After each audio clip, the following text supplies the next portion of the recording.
¿Qué tal amigos? Bienvenidos a esta nueva propuesta de periodismo cultural a través de su programa Reflejos, en una oportunidad para visitar distintos lugares de la zona occidental de la República Mexicana para identificar pueblos, ecosistemas y algunos lugares interesantes. Hoy, desde la zona estuarina de La Tobara, en el estado de Nayarit, le damos la más cordial bienvenida a esta nueva propuesta y vamos a presentarle algunos temas alternativos que seguramente usted disfrutará en casa.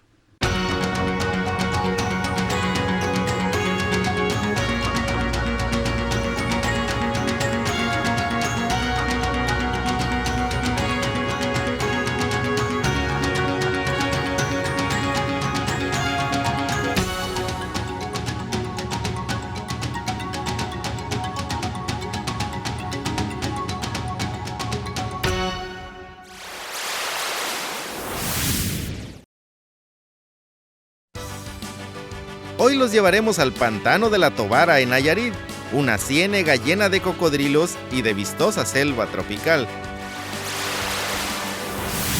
Conoceremos los vestigios de las ricas minas de la aduana y promontorios que dieron inicio a la formación de la ciudad de Álamos en Sonora.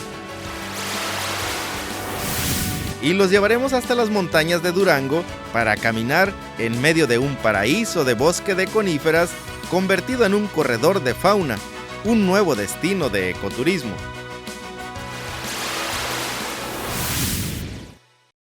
Queremos dar la más cordial bienvenida a este nuevo tema que vamos a presentar. A continuación lo vamos a llevar a la zona estuarina del estado de Nayarit para que ustedes conozcan La Tobara y el cocodrilario, un ecosistema de ambiente tropical muy digno de ser visitado.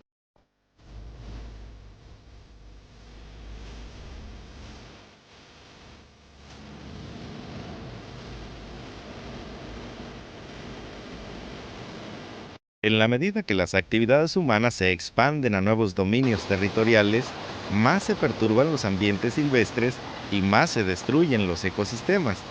En el centro del estado de Nayarit, el paraje conocido como La Tobara, influenciado por el sistema estuarino formado junto al puerto de San Blas, es una zona pantanosa que se ha preservado para refugio de flora y fauna, y a la par cumple un propósito económico como un interesante destino ecoturístico cubierto de selva tropical que no hace acepción de paseantes. Junto al puerto de San Blas, la bahía tiene una curvatura que ha propiciado la formación de las playas de las islitas, un remanso de aguas quietas que atrae a decenas de turistas durante casi todo el año. La zona montañosa cubierta de selva tropical que llega hasta el mar ofrece un bonito paisaje ribereño.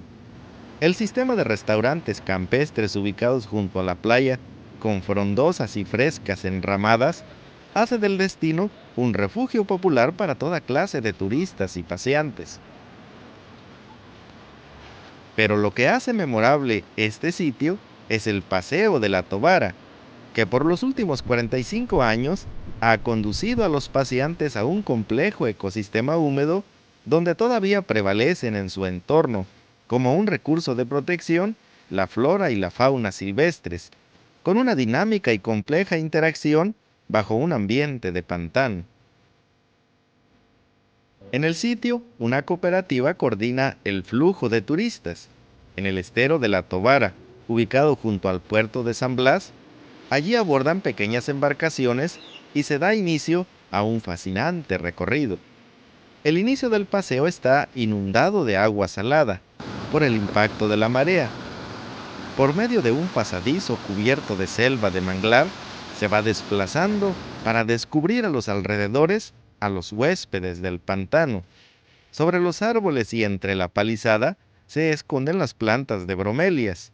Son epífitas de gran tamaño, cuyas esporas arrastran las lluvias. Abundan en el pantano los helechos gigantes.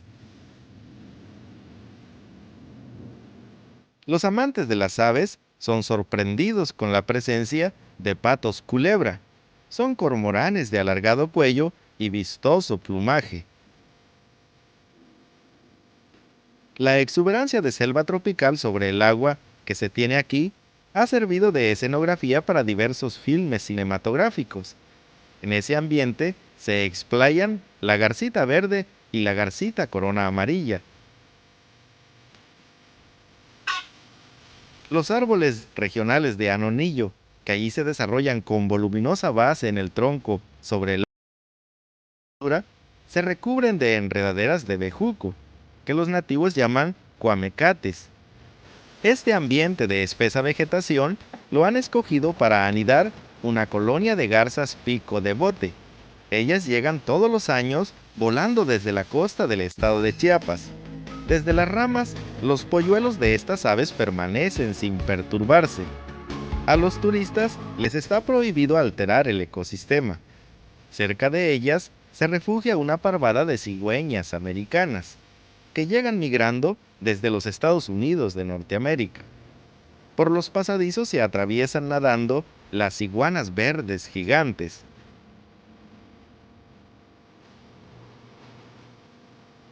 Pero los reptiles más grandes del ecosistema son los cocodrilos silvestres, que tienen posaderos por distintos puntos del paraje. Algunos de estos ejemplares de cocodrilo acutus miden más de 3 metros de longitud. Son pasivos ante la presencia de turistas.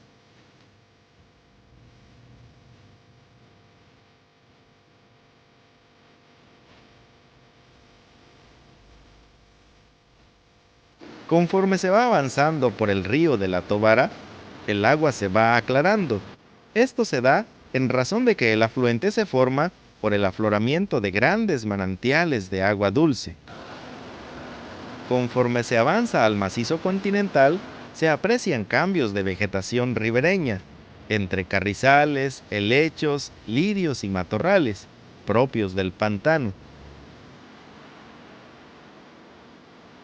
Por la misma senda se llega luego a un ambiente de selva nativa de tipo tropical, compuesta por árboles gigantes, principalmente higueras y otros ficus. Abundan ahí las palmeras de cocoyoles y otras especies de vegetales de montaña. Por una senda estrecha se llega al manantial de El Tanque o el Cocodrilario. El sitio recibe este nombre en virtud de que ahí se tiene un campamento que funciona como un centro de reproducción de cocodrilos silvestres. Cuando las crías generadas aquí tienen capacidad para sobrevivir por sí solas, son liberadas en este mismo pantano.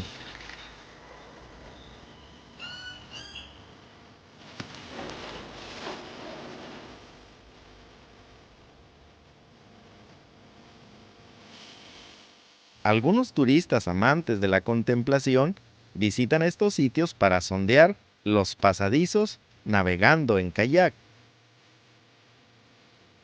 Por otra senda se llega al manantial de la Tobara, donde las aguas afloran. El cauce permanece transparente. Desde arriba se aprecian los peces formando cardúmenes, que luego se convierten en alimento para los cocodrilos. En la ribera de este manantial hay una estancia donde los turistas se refrescan y se bañan mientras contemplan la vistosa selva.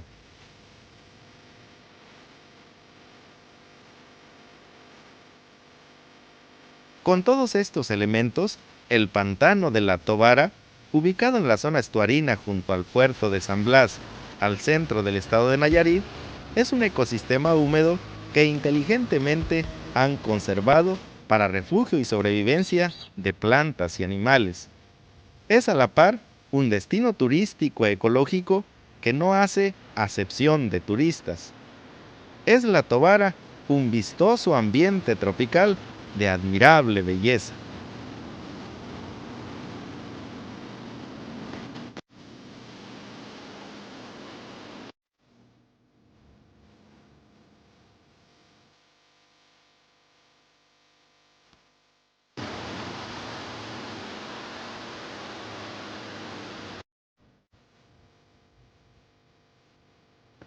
Lo que ustedes ven a mis espaldas son cientos de toneladas de jales, que son roca molida de donde se extrajeron grandes cantidades de plata en calidad pura, que simbolizaron el despegue y el esplendor de la comunidad de Álamos a partir de 1685, y se convirtió esto en uno de los principales emporios mineros de la región. Para recordar esta historia vamos a visitar las comunidades de la aduana y también las minas de promontorios, que fueron simbólicas para el desarrollo de esta zona.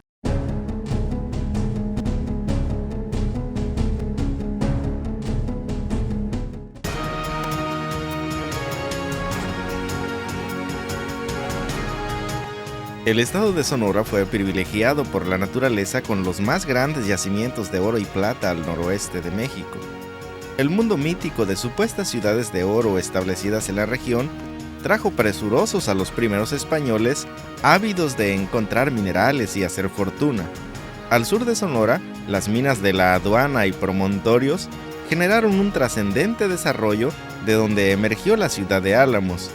Hoy, lo que simbolizó el esplendor económico son solo ruinosos paredones, tiros tapados y montones de jales que impregnan de nostalgia a los turistas. A unos 53 kilómetros al este de la ciudad de Navojoa, el Cerro de la Cachamba dejó de escuchar los ruidos de mazos y picos y el trajín de obreros y mulas que por siglos concentró a sus alrededores en el desesperado y competitivo afán de rascarle las tripas a la tierra para sacar oro y plata. A sus alrededores quedan las ruinas de lo que fue el auge de las minas de La Aduana al norte y Promontorios al sur. Estos lugares polvorientos hoy están convertidos en ruinosos sitios por donde pasean los turistas tratando de reconstruir con su imaginación las formas de explotación que generaron la bonanza económica a la ciudad de Álamos, que fuera sede de los poderes del Estado Libre de Occidente, que unía a Sinaloa con Sonora. Los tiros por donde salían las rocas repletas de mineral preciado hoy son solo cavernas anegadas en agua, derruidas o en el mejor de los casos abandonadas, en espera de nuevas inversiones. Muchos metros al interior, sorteando la oscuridad y las sabandijas, quedan los desgastados picos que agotaban las fuerzas de los revolcados obreros. La incesante búsqueda de oro que movía a los españoles conquistadores del noroeste de México, en medio de una selva llena de espinas y de agobiante calor, fructificó en el sur de Sonora, y según la letra de Baltasar Obregón, en 1683 se descubren las vetas de plata en el cerro de Nuestra Concepción de los Frailes, y los mineros se asentaron en Álamos. Ya para el año de 1781, el archivo franciscano refiere que en la jurisdicción de Álamos se explotaban 8 minas debidamente registradas por sus propietarios.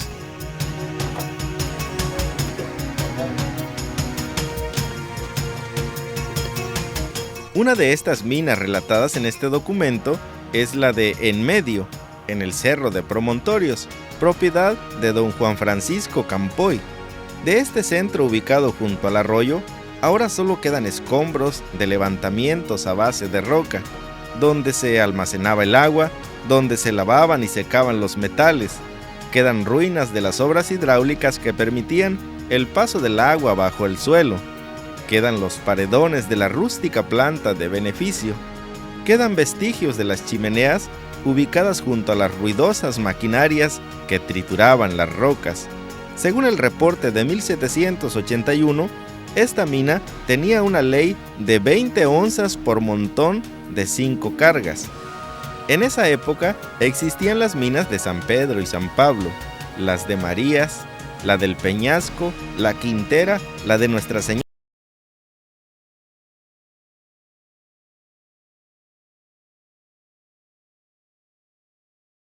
del Real de la Aduana, convertido en un centro poblado sobre lo que fueran las casas de los obreros y los principales mineros. Queda en el sitio el viejo templo levantado en cantera y adobes de barro crudo que ostenta un escudo de España y una leyenda que se ufana de estar bajo el poder y protección de la corona española. En 1813, Alejo García Conde, gobernador intendente de Sonora, escribe sobre las providencias para promover la felicidad de sus habitantes, reportando las minas de El Real de Álamos, El Real de la Aduana, Real de Bayoreca y otras 9 importantes minas. En la aduana quedan miles de toneladas de ligues esparcidas junto a la planta de beneficio. El material cristalizado es un testimonio de los últimos procedimientos usados para separar los metales. En la aduana, como en Promontorios y otros centros mineros, los españoles tuvieron dificultad para encontrar obreros, los rudimentos y el azogue para separar los metales. En la región, sorprende a los visitantes Los grandes montículos de jales que, expuestos a las lluvias, registran erosiones formando caprichosas estrías. Es la escoria de miles de toneladas de rocas molidas a las que les arrebataron el valor metálico. Para 1828, las minas de Álamos habían enriquecido de sobremanera a la familia Almada. El más rico de ellos, don José María Almada y Alvarado, propuso al gobierno del estado y se le aceptó que los presos de las cárceles trabajaran en las minas de la aduana y promontorios como mano de obra barata, ganando 2 reales diarios. Hoy, en la aduana escasean los empleos. Muchas familias viven de vender los herrajes antiguos a los turistas. En el Museo Costumbrista de Álamos quedan los vestigios de la maquinaria e instrumentos usados en la casa de moneda establecida en esa ciudad, una de las 3 existentes en el noroeste de México. Allí se acuñaba la plata extraída de las minas en Sonora a partir de 1846. Todavía quedan las llamativas monedas de plata y otros metales acuñadas en Álamos. La Casa de la Moneda de Álamos sufrió la usura de sus concesionarios, el dispendio de los gobernantes como caja chica y la inconformidad de los mineros por las bajas ganancias. Ahora, todo esto ya es cosa del pasado. Las minas de la aduana, promontorios y otros centros de explotación minera en Álamos son románticos escenarios de la historia donde coexistieron la usura y la explotación, la riqueza a españoles y la injusticia con los indios. Es un set donde ahora deambulan los turistas retomando retazos de la historia para contarlos a sus parientes y amistades. La otra historia, la del hallazgo y el sufrimiento, está oculta en las tripas, en las entrañas de los cerros. La guardan con celo los tiros anegados.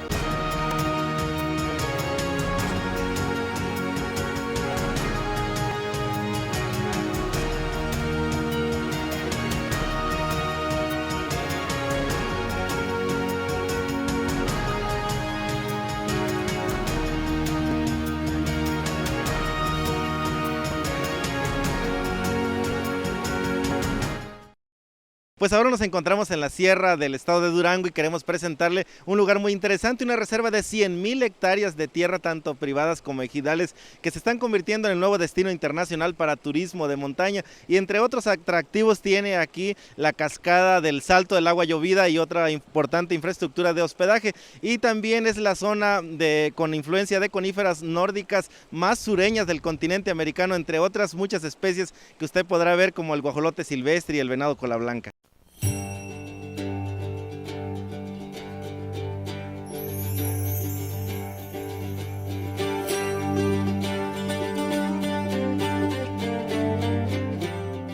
La Sierra Sur del estado de Durango se está convirtiendo en el nuevo complejo integral de ecoturismo, como destino para amantes de la contemplación, observadores de aves, campistas e investigadores. Esto se da gracias a que cuenta con un admirable y bien conservado bosque de pinos y encinos, sobre una superficie de 100,000 hectáreas de tierra, cruzadas por uno de los principales corredores biológicos del noroeste de México, lleno de aves neotropicales y mamíferos. La creación de la integradora Sierra Sur de Durango permitió establecer criterios comunes para que el más conservado bosque de pinos y encinos de la Sierra Sur de Durango se convierta en un complejo turístico con participación social de las comunidades. El proyecto contempla la construcción y remodelación de las viviendas de la mayoría de los habitantes en las comunidades de esta porción serrana, y la construcción de confortable infraestructura de hospedaje para turistas de distinta capacidad económica. Esta medida se da para quitarle la presión al bosque, cuyo único aprovechamiento era la explotación maderera. Con la nueva visión, se pretende utilizar todos los recursos hidrológicos, vegetación, fauna silvestre, barrancas y hermosos paisajes que esconde la serranía para que los turistas encuentren un sitio armonioso de descanso y recreación. La entrada a la franja serrana se da por la comunidad de Navíos, a la altura del kilómetro 63 de la carretera Durango-Mazatlán. De ahí se toma un camino de terracería que durante un recorrido de unos 50 kilómetros ofrece el esplendor del ecosistema de coníferas. Durante algunas épocas del año, el remanente nativo de la sierra presenta curiosas manifestaciones religiosas.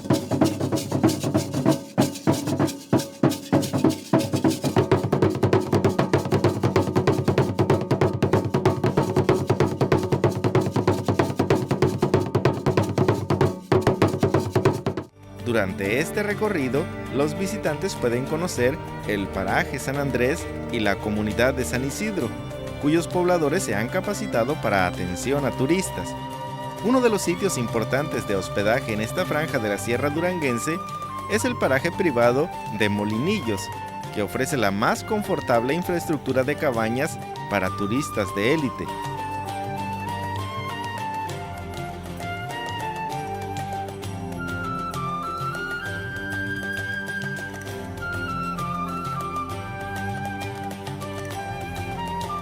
Este rancho funciona como una unidad de manejo para la conservación de la vida silvestre, UMA, donde los turistas pueden compartir el hábitat con los venados cola blanca y otras especies.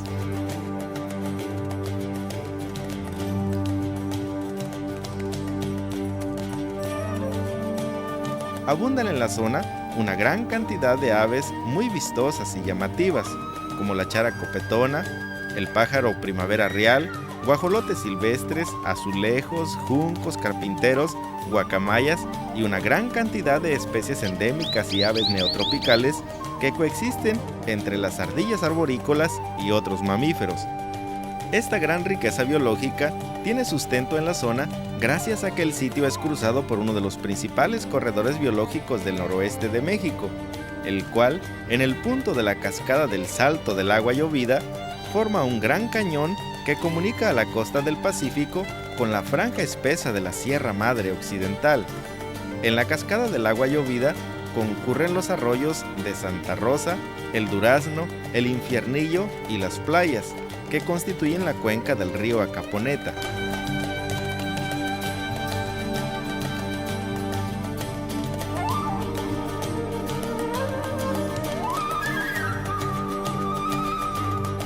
En ese sitio húmedo subsisten plantas simbólicas como el cedro blanco y el pino pseudotsuga, que es una especie nórdica con el rango de distribución más sureño del continente americano. Se pretende que este nicho sea uno de los preferidos para turistas nacionales y del extranjero, comenta Juan Antonio Mancinas Alemán, director del rancho Molinillos y tesorero de la integradora Sierra Sur de Durango. Lo que es turismo en todas sus facetas aquí en la sierra, en lo que es el bosque templado, que puede ser deportes de extremos, que pueden ser cabalgatas, que pueden ser observación de aves, que puede ser observación de la fauna en general. Tenemos el proyecto en lo que se refiere a la fauna, de arraigar a la fauna e incrementarla antes de pretender cazarla. Entonces, con este abanico, incluso el mismo turismo rural puede ser una muy buena alternativa para las gentes que vengan a visitarnos. Y el propósito es que, pues sí, tener turismo de buen nivel aquí en Durango.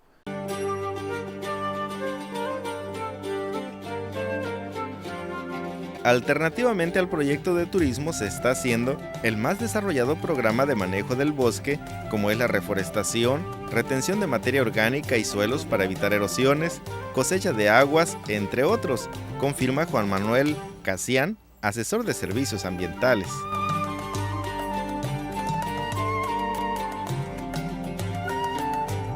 Hay otros factores que se contemplan en los programas de manejo, como son la preservación de los hábitats de lo que es la fauna silvestre. Por ejemplo, en esta zona hay dos especies de mucho interés desde el punto de vista cinegético, de mucho valor, como es el venado cola blanca y como es el guajolote silvestre.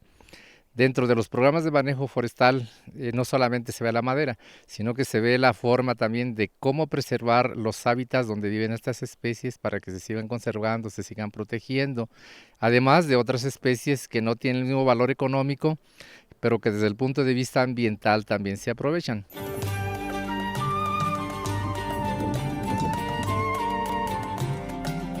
Con una visión diferente de aprovechamiento de los recursos forestales, la integradora de la Sierra Sur de Durango conjuga a ejidatarios y propietarios de predios particulares para instalar el más completo proyecto integral de ecoturismo y turismo rural en medio de las montañas. Tienen el privilegio de ubicarse en uno de los más bellos puntos estratégicos del principal corredor biológico de aves y mamíferos en el noroeste de México.